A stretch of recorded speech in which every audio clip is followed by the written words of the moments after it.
Tetapi kalau soal PJ, saya berani jawab bahwa ini sebetulnya tidak berdasar. Soal Karena apa? Karena tidak berdasar. Oh, PLT. Tidak berdasar. Karena untuk mengisi posisi gubernur itu harus eselon 1 dan itu bisa diisi baik dari provinsi itu sendiri, misalnya Sekda yang notabene adalah eselon 1 atau dari tingkat pusat. Nah, jadi Anda mengatakan bahwa ada kecemasan nanti pemerintahan tidak jalan dengan PLT penjabat itu sangat tidak berdasar ya. Pertama tadi bahwasanya ada sangat banyak pejabat yang bisa memenuhi persyaratan untuk ditempatkan. Dari pusat misalnya tidak hanya dari Kemendagri, bisa dari Menko Polhukam, bisa dari PUPR dan kementerian-kementerian lainnya. Kemudian untuk kabupaten kota yang jumlahnya banyak, itu bisa dari provinsi, bahkan setahu saya eselon 2 itu bukan hanya sekda, tetapi juga kepala dinas. Oke, kalau ada sinyalemen bahwa kemudian tidak bisa menjalankan pemerintahan, saya kira sudah terjawab dengan fenomena Kota Makassar. Kota Makassar itu dijabat dan dipimpin oleh PJ dari 2018 sampai 2020, dan sampai hari ini setahu saya masih ada Makassar dalam peta Republik Indonesia. Jadi saya kira kalau alasan PJ tidak berdasar. Saya ingin mengkonfirmasi apa yang saya rasakan dari jawaban Anda. Jadi kalau Anda rasanya setuju aja ya semuanya di 2024? Ya, yang dikhawatirkan itu adalah soal kelelahan. Nah, kelelahan ini kan bisa diantisipasi dengan persiapan-persiapan dari KPU. Saya kira ya sebetulnya ini ada peran dari DPR juga, kurang melakukan simulasi ketika menyelenggarakan atau mendesain agar pemilu serentak ya, kalau memang itu. Saya ke Mbak Titi dulu, sebelum saya nanti ke Bung Artira Dahlan. Kalau cuma alasannya kelelahan harusnya bisa diantisipasi. Apakah Anda melihat pada kelelahan, kerumitan, atau ada sesuatu yang lebih fundamental? Saya kira sangat terlalu menyederhanakan persoalan ya kalau dianggap hanya soal kelelahan. Tetapi Mbak Rosi, kelelahan itu patut menjadi pertimbangan. 400 nyawa di pemilu 2019 itu bukan angka biasa. Kalau kita menganggap itu sekedar angka-angka, saya kira saya merasa itu sangat ironis sekali ya. Belum ada konfirmasi ilmiah sampai hari ini bahwa memang meninggal gara-gara pemilu, begitu loh. Ada riset dari Visipol UGM yang menyatakan bahwa rata beban para petugas itu melampaui beban normal yang bisa ditanggung oleh seseorang. Jadi ada ekses kelelahan yang berdampak pada meninggalnya petugas. Itu riset Visipol UGM tahun 2019. Jadi ada korelasinya. Dari dokter, bukan dari ilmu politik. Enggak, itu melibatkan riset ilmiah. Masa kita percaya sama riset ilmiah itu? Jadi ada korelasinya. Nah, yang kedua, Mbak Rosi, ada kerangka konseptual mengapa kita ingin mendorong pilkada di 2027. Yaitu? Salah satunya adalah untuk penguatan partai politik dan juga mendekatkan partai politik dengan pemilih. Kita kan ingin membangun koherensi antara sistem pemilu, sistem kepartaian, dan efektivitas pemerintahan. Efektivitas pemerintahan itu bukan disederhanakan dari nasional, provinsi, kabupaten, kota, maka pemimpin eksekutifnya sama.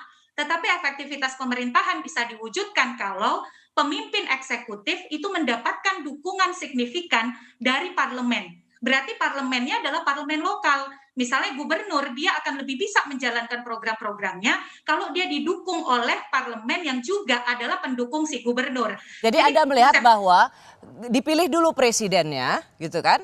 Baru kemudian eksekutif di daerah. Kami mengusulkan jarak 2,5 tahun. Karena kenapa? Kami ingin penguatan partai. Jadi supaya partai itu bekerja terus. Mbak Rosi bayangkan sekarang Parti ID kita itu kalau berdasarkan survei LSI hanya di angka 15%. Kalau dalam 5 tahun aktivitas aktif elektoral itu hanya 1 kali, interaksi antara pemilih dan partai berarti dalam 5 tahun hanya dalam 1 aktivitas elektoral.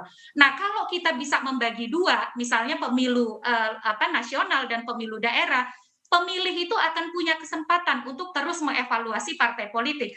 Partai politik juga tidak akan terlalu jauh dari pemilih. Ya, Mbak Titi, bahasanya agak biar kita sederhanakan. Jadi kenapa itu di 2024 lebih baik capresnya terpilih dulu supaya kalau nanti di 2027 ya ininya Anda, kepala daerah yang terpilih itu berasal dari partai yang sama sehingga secara koordinasi itu akan lebih mudah gitu. Bahasa gampang awamnya. Bahasa gampangnya begini Mbak, kita masih bisa punya kesempatan mengevaluasi kepemimpinan dari hasil pemilu 2024. Jadi 2024 ini partai pendukung presiden, kan kita serentak ya.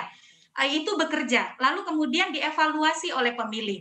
Kalau si presiden dan partai pendukungnya kinerjanya baik, maka otomatis di pemilu yang di 2027 dia juga akan mendapatkan dukungan publik.